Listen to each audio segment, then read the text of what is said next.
Hey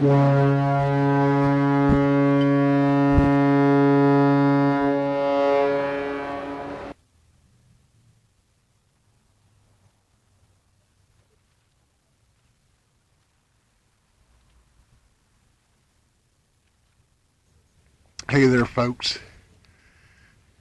It's Thursday, around 4:30 p.m., and we have winter storm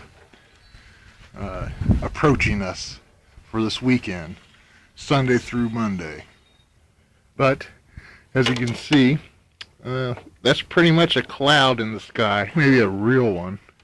I have not seen any kind of chemtrail, contrail, whatever you want to call them.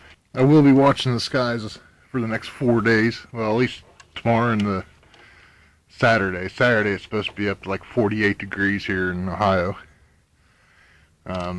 I will see if there's any increase of chemtrails or contrails, whichever you want to call them. But one thing I also want to know is, why did they start naming these winter storms? But, well, here for the next minute or so, you can go ahead and watch the real clouds float on by. Keep checking back for more updates.